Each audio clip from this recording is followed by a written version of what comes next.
Good morning everyone, 7 things you should never do as a photographer. Woo!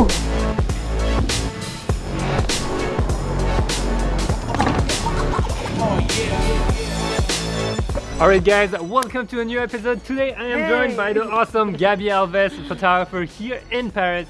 And while we were catching up, we were talking about the mistakes we did over the last few years, and mainly we came up with 7 things you should never do as a photographer if you're working with clients. Gabby, are you ready to share with us? Yeah! Let's go!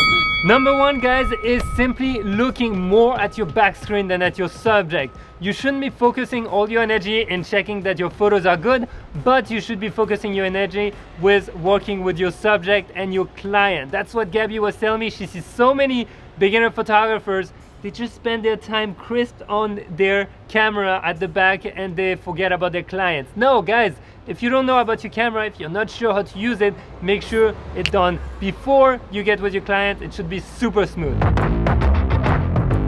The second thing she sees a lot of people do that you should really avoid doing is simply breaking the communication line with your client. Meaning it's not just the back screen, but it's also not communicating enough. You know, when you're a client, when you're in front of a lens, it is actually very awkward. So if no one's telling you what you're supposed to do, that's gonna get even more awkward. So make sure you don't do that. Number 3, guys, and we see a lot of people do that, it's simply overexposing shots. Yes, it might look better in your camera straight away, but once your highlights are crushed, there is no way of recovering it. It is actually easier to recover shadows versus recovering highlights. So quick tip, maybe just underexpose a little bit your shots and that will make it a lot better in post-process.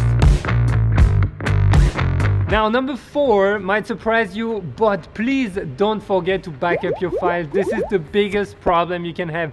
Gabby had a problem 2 years ago with a client. A memory card got corrupted, she lost everything. Make sure you back up your file either by recording on 2 memory cards at once or backing up straight after a shoot. Don't F that up, guys, because after hours of shoot, the last thing you want to do is go home with 0 picture.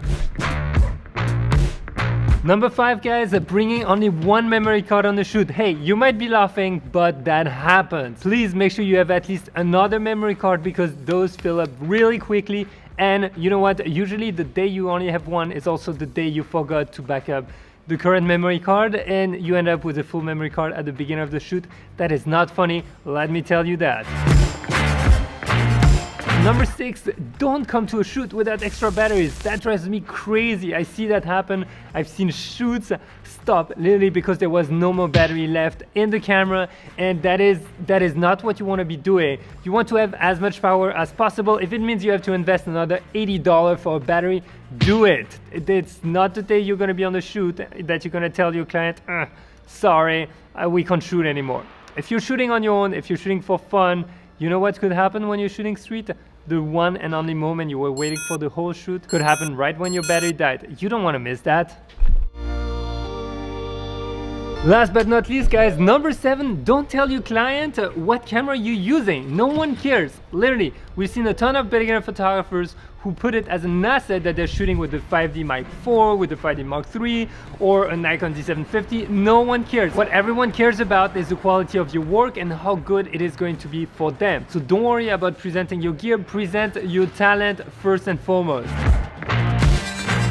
Whew, here we go, guys. 7 things you shouldn't do as a photographer. Now, I don't like to give rules or tell people what they can and cannot do, so it's really up to your interpretation, but this is what we've been witnessing either by looking at beginners or looking simply at all mistakes that we did in the past. And you know what? Most of our clients told us about those problems. A lot of them told us that, yeah, the photographer never talked to them or had problems with memory cards, batteries, all that. This shades a bad light on you. If you're shooting on your own, it doesn't really matter. You go home, you're a bit ashamed, and then you go back out the next day. It doesn't really matter. With that being said, guys, if you're new to this channel, I'm Pierre. I'm a travel adventure photographer. I'm traveling all around the world creating those awesome photography tutorials wherever I am traveling to. So if you're interested, if you love photography, make sure you hit the SUBCRE button, ring that notification bell. It's gonna make an awesome dome, and I will see you in the next episode.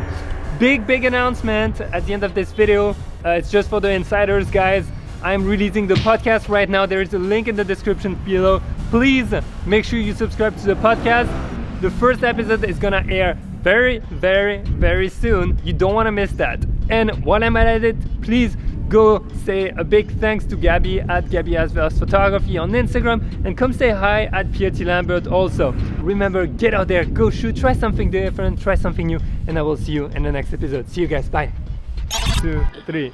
All right, guys. Well. Attends, j'ai une idée.